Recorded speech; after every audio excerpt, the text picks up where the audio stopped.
Hey everyone, welcome back. This is going to be the swatches that I mentioned in yesterday's video that I was going to do about the new fall makeup collection that Mary Kay came out with. Now I have a couple of Quints and a couple of lip products, and that is what I will be swatching for you today and sharing with you how they feel to the touch application, if they look exactly the same as they look in the pan, and all that information that you may want to know if you're interested in purchasing these products.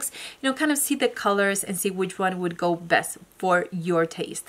Now, if you missed yesterday's video, I did a haul with Mary Kay products and the new products that they released for the fall. So if you're interested in checking that out, it will also be linked on the top of the screen right now. Now, let's get started. The first thing that I want to swatch for you is the Quint that is a little bit more neutral, or at least that's how it looks on the pans. This is the color Rosé Nudes, and I'm going to start swatching with the first color, which is the one in the center.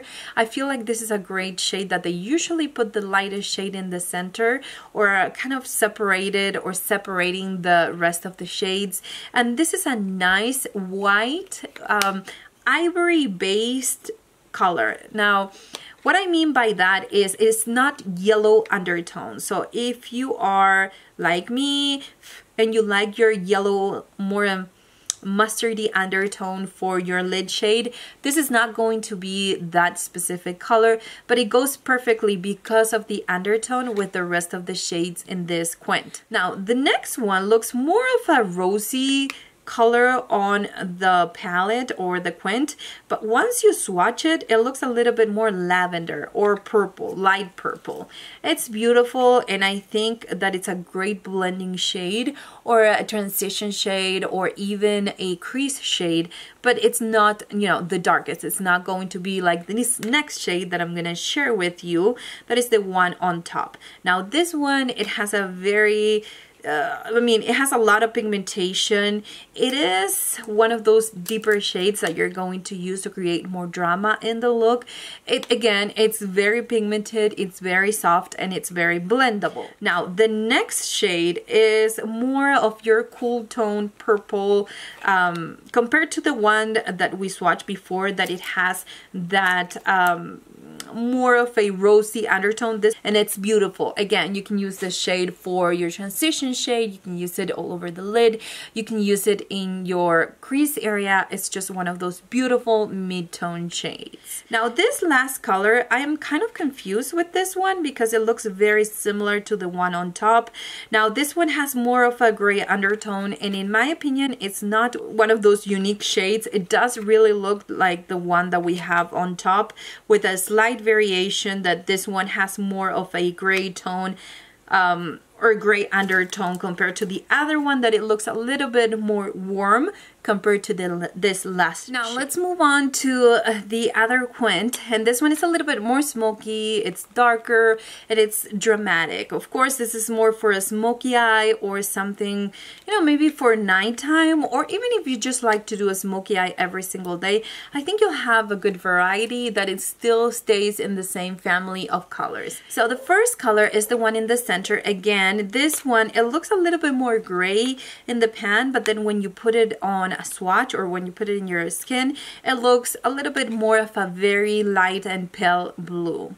The next shade, it's more of a darker blue. Again, it may look a little bit more purple in the pan, but once you swatch it, it looks more blue with a strong gray undertone. And the shade that is on top, it's again another gray tone shade that it has that purple undertone, maybe more of a lavender. It's lighter than the color that we just swatched before this one, so it's just one of those mid-tones, or something that I would use as a mid-tone shade. I have the next color that it's very, very soft and very, very blendable, and this one is more of this deeper shade. It looks more like a very intense charcoal, not a black, but you can build it up to be a black if you wish to do that. Now the next shade by it, or the one that it's just in the bottom of the Quint, it's a kind of a purple, but it's so dark that you don't really see that much purple in it. You see more of a gray tone, and again, it's a deeper shade, so you can use it as, you know, just to deepen out the outer corner, the crease, or you can even do a smoky eye with it. Lastly, I'm going to share with you a couple of swatches from the lip products that I got from this line, and they are the Mary Kay Lip Suedes. So I got the color Rose Blush and also Mulberry Muse. Now Rose Blush, it's more of your I don't know, everyday kind of color with a rose or a pink undertone, and it's beautiful. It's very shiny, so if you thought that they were going to be a little bit more matte or semi-matte or something like that, they're not. They're very kind of juicy looking, and I feel like you have, you know, a couple options. You either want something very dramatic and dark, or you want something a little bit more subtle, but there's nothing in the middle other than that. But I think it's perfect for the fall time. So if you were thinking about one of these shades, hopefully now you can see the swatches and decide which one you would rather use this fall and winter season. So anyways, those are all the swatches that I have for you today. Thanks again for watching. If you're new, please remember to subscribe and stay tuned for tomorrow's video, where I'm going to share with you my first look using the Quints from this Mary Kay line. I'll see you on my next video. Bye guys!